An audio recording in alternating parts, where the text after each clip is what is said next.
Bonjour à tous. Bon, je vais essayer de ne pas être trop long, j'ai tendance à beaucoup parler. Donc avant de parler, de rentrer dans le dur des recommandations, ça c'est bien de savoir de quel marché on parle, qu'est-ce qui s'ouvre à nous en termes de marché éolien flottant. Donc les perspectives globales, si on regarde, alors ça c'est une source 4C Offshore, et c'est le cumul des intentions, des programmes des gouvernements et des développeurs sur les 12 ou 13 prochaines années. Actuellement, nous sommes à 250 mégawatts installés dans le monde. Les perspectives sont d'arriver à 38 gigawatts en 2035, si l'on cumule tous ces programmes annoncés par les gouvernements. Le saut est de 150. Si on traduit ça en termes du nombre d'éoliennes, le saut est le facteur multiplicatif est de 70. Donc on a un marché énorme qui s'ouvre à nous et qui est un nouveau marché. Il y a des nouveaux développeurs, des nouveaux acteurs, des nouvelles technologies, des nouvelles filières industrielles qui vont arriver dans les prochaines années. Un peu plus en détail, alors là, ce n'est pas du cumul, c'est les installations prévues par an, et pour voir quels sont les pays en particulier où vont se concentrer ces installations. C'est une source GWEC, celle-ci, qui a été publiée en juillet 2023. Alors, en tête, Royaume-Uni et Corée du Sud, sans surprise. Le Royaume-Uni, il y a à peu près 6 gigawatts prévus jusqu'à 2032, là c'est 2032. Corée du Sud, c'est à peu près 5 gigawatts qui sont prévus.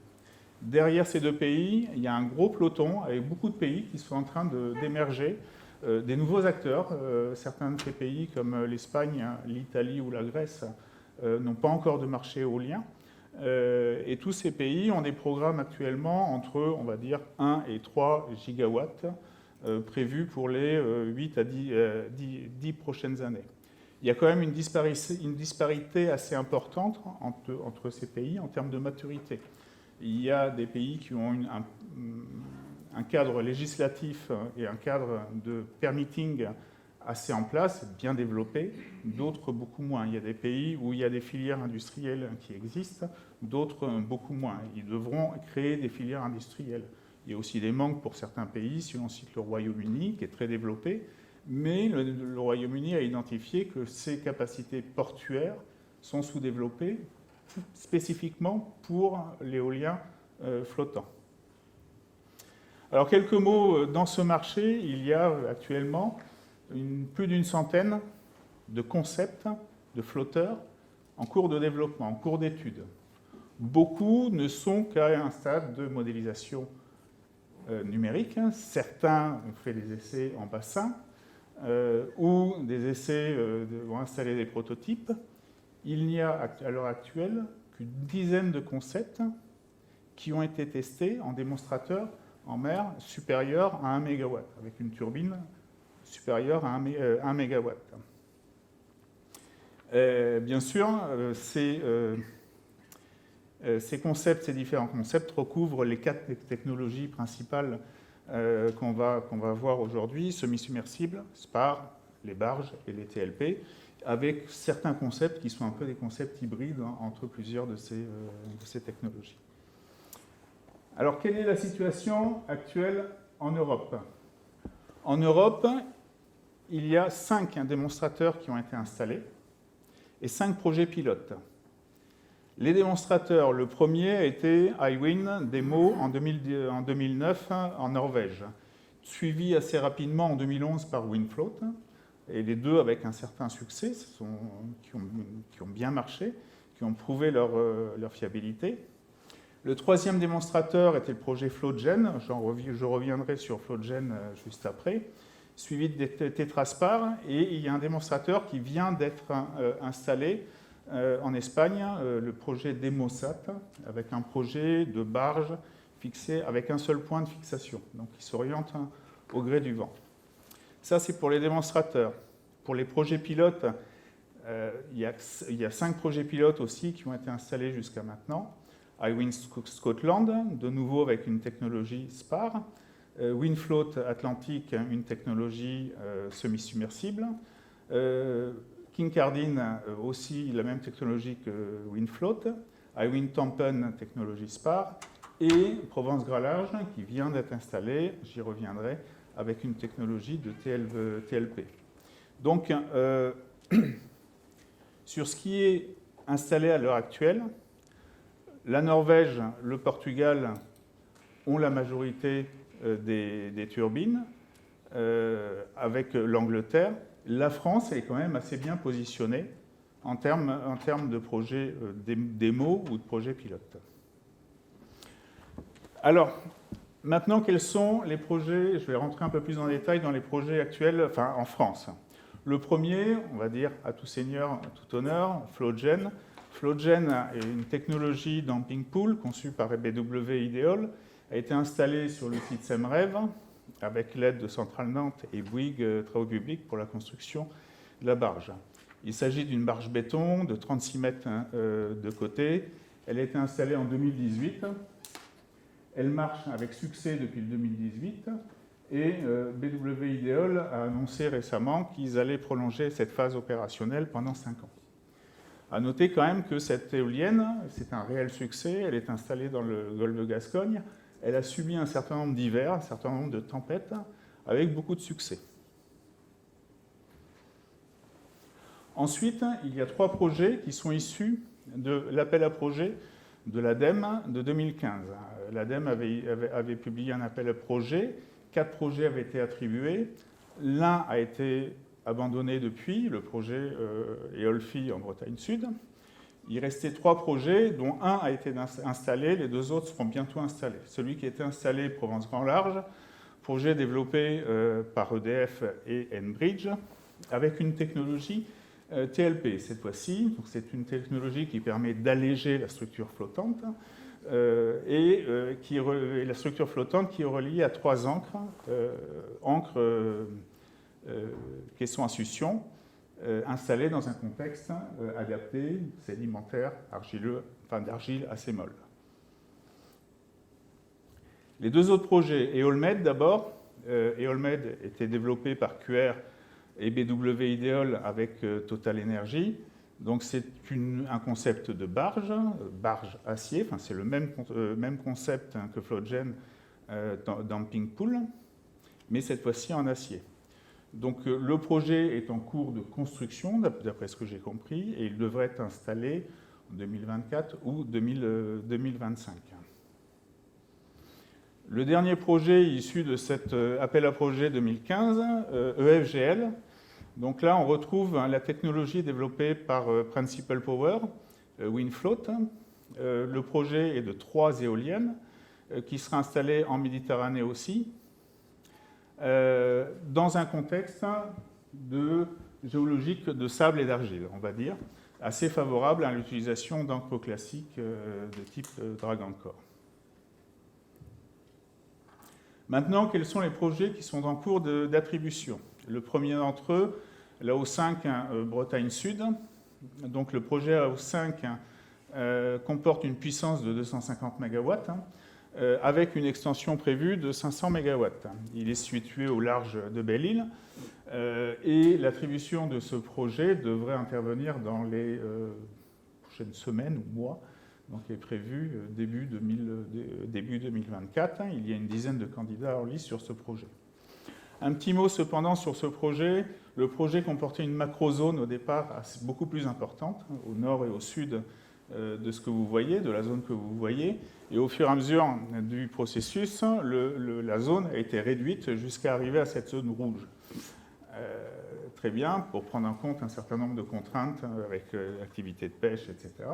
Mais cette zone rouge est peut-être la plus défavorable en termes de géologie, avec des roches affleurantes de différentes natures et l'obligation pour les développeurs d'utiliser des ancres qui seront sûrement des ancres forêt cimentées.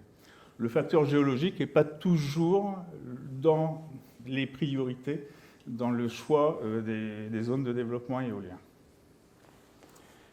Ensuite, un deuxième appel d'offres AO6 Méditerranée. Donc il y a 2 projets qui sont en cours d'attribution, pour lesquels il y a eu des offres déposées. 2 sites, de nouveau 2 fois 250 MW avec des extensions de 500 mégawatts. L'attribution pour ces deux sites devrait intervenir d'ici la fin de l'année, plutôt dans le deuxième semestre. Maintenant, la question intéressante de savoir quel est le futur. Pour nous, sur quoi on va travailler dans les années qui viennent, dans les 10, 15, 20 ans qui viennent. Donc on peut regarder quels sont les programmes, les annonces du gouvernement. Il y a actuellement 10,4 gigawatts déjà en développement, identifiés ou en cours d'attribution. À noter que sur ces 10,4 gigawatts, il y en a déjà 32%, 3 gigawatts, qui sont en flottant. Si l'on considère que le Oléron 2 sera en flottant, ce qui est vraisemblable d'après ce que j'ai compris. Maintenant, la prochaine étape pour le gouvernement est d'annoncer, et d'attribuer 15,5 gigawatts dans les 10 ans qui viennent. Donc ma question est de savoir, dans ces 15,5 gigawatts, combien seront en flottant, combien seront en fixe. Le gouvernement, ou la DGEC, a publié un certain nombre d'indications, et en particulier ce tableau avec les objectifs par façade. Moi, j'ai repris les façades et j'ai regardé pour chaque façade où est-ce qu'on pouvait installer des éoliennes flottantes. D'abord, en me focalisant sur un critère bathymétrique. Il y a plein de critères qui rentrent en jeu, la navigation, les militaires, les pêcheurs, etc. etc. J'ai regardé que le critère bathymétrique, en considérant que les éoliennes flottantes seront dans des hauteurs d'eau supérieures à 70 mètres. Et ça, c'est, d'après ce que j'ai compris, un postulat ou un critère défini par RTE. Il faut que ces parcs éoliens, pour les 15 prochaines années, il faut que la sous-station de ces parcs éoliens soit au maximum dans 100 mètres d'eau. Donc on va regarder d'abord cette tranche de 70-100 mètres d'eau, parce que c'est là que seront les projets flottants pour les 10 ans qui viennent. Alors, si l'on regarde d'abord, la façade Manche-Est, mer du Nord, on s'aperçoit qu'il y a très peu de zones favorables à l'éolien flottant. Peut-être au nord de la Bretagne, dans la suite de la fosse des Casquets, mais la zone est assez réduite et peut-être sujette à beaucoup de contraintes en termes de navigation. Ça m'étonnerait que sur la zone Manche-Est, mer du Nord, il y ait des éoliennes flottantes qui soient proposées. La deuxième zone est beaucoup plus intéressante. D'abord parce qu'il y a ce plateau continental entre 100 mètres et jusqu'à 250 mètres d'eau, mais ça sera pour le futur, ça sera l'horizon plutôt 2050. Si on regarde la zone entre 70 et 100 mètres d'eau, il y a deux zones, l'une en Bretagne Nord, qui peut paraître assez favorable, peut-être un peu trop près des côtes, une deuxième en Bretagne Sud et le long de la Vendée, qui recouvre d'ailleurs l'appel d'offres, le projet AO5. Et je pense qu'il y aura, dans les prochains projets annoncés par le gouvernement, des projets flottants, en particulier en Bretagne Sud, je pense. Le Bretagne Nord est peut-être un peu plus difficile à développer. Et je pense qu'il y aura une partie significative qui sera en flottant. La partie sud-atlantique. Alors là, j'ai restreint l'analyse, on va dire, à la latitude de l'estuaire de la Gironde, parce qu'en dessous de cette latitude, il y a des contraintes militaires, effectivement. Il y a aussi peu de vent. Les vents ne sont pas favorables. Donc, il est très vraisemblable que les projets éoliens flottants se retrouvent dans cette zone, entre 70 et, disons, 110, 120 mètres d'eau. Et il est très possible que le gouvernement décide de proposer des projets dans cette zone, en considérant que les projets plus près de la côte sont souvent plus difficiles à développer. On a vu ce qui s'est passé pour la O7, qui a été bougée successivement plusieurs fois pour l'éloigner, pour le sortir, l'éloigner de la côte, le sortir de zones de protection naturelle aussi. Donc je pense aussi que sur cette zone, il y aura une part importante en flottant à l'horizon 2035, mais aussi à l'horizon, encore plus à l'horizon 2050. Enfin, en Méditerranée, les zones, le travail a déjà été fait par le gouvernement. Il y avait 4 zones présélectionnées, macro-zones présélectionnées pour la O6, qui ont été ensuite réduites à 2 zones et 2 zones plus petites. Mais il est très vraisemblable que les projets futurs soient situés dans ces 4 macro-zones, les macro-zones qui sont en tiret noir sur ce graphique. Et je pense que la grande majorité des projets en Méditerranée seront des projets flottants. Alors si on essaye de traduire ces différentes zones telles que j'ai pu les déterminer en termes de géologie, quelles sont les contraintes pour nous, ingénieurs géotechniciens, pour faire des reconnaissances et pour faire du design d'encre. Si on regarde la Bretagne Nord, alors Bretagne Nord, la couverture sédimentaire risque d'être assez limitée. Il est très possible qu'il y ait des substratums, en particulier substratum éocène, voire du substratum cristallin assez proche de la surface, ce qui empêchera d'utiliser des encres classiques de type drag encore. Même chose pour des encres à succion.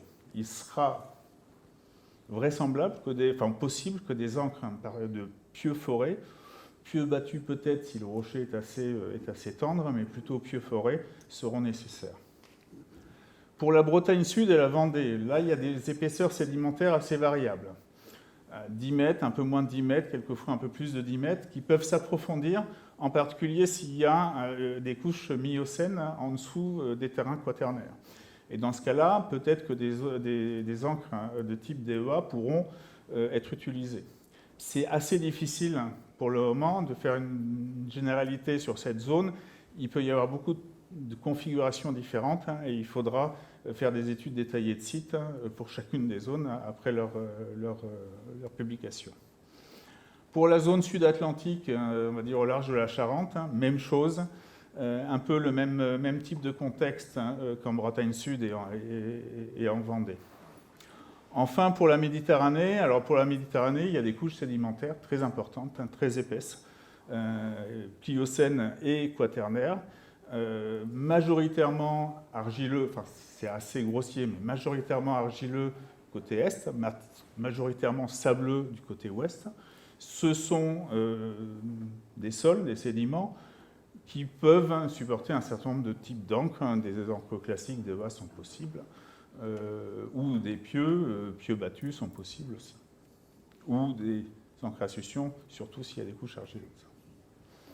Donc voilà pour moi. En conclusion, le marché potentiel pourrait représenter, alors ça on parlait en ne parlant que des 15,5 gigawatts, mais si on ajoute les 3 gigawatts déjà existants, donc le marché en France pourrait représenter, on va dire, 9 à 12, 13 gigawatts à attribuer d'ici 10 ans.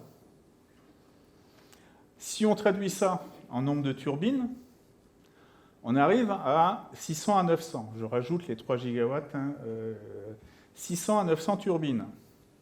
Si on traduit ça en nombre d'ancrages, en considérant... Alors, le nombre de turbines, c'est en supposant des turbines de 15 mégawatts chacune. Si on traduit ça en nombre d'ancrages, en faisant l'hypothèse de 3 ancrages par éolienne, il y en aura peut-être plus, il y en a qui sont installés avec 6 ancrages, il y en aura peut-être moins s'il y a des ancres mutualisées, mais avec une moyenne de 3 ancres par turbine, on se retrouve avec presque plusieurs milliers d'ancres à dimensionner, à installer dans les 15 ou 20 ans qui viennent. Donc voilà le marché qui nous attend, nous, géotechniciens offshore. Bien sûr, il va y avoir de nombreux défis technologiques, et il y a des technologies à déterminer, à trouver, et industrielles, parce qu'il faut avoir des concepts de flotteurs, mais il faut pouvoir les construire avec une économie d'échelle suffisante pour arriver à un prix, un LCOE, qui soit compétitif avec l'éolien posé.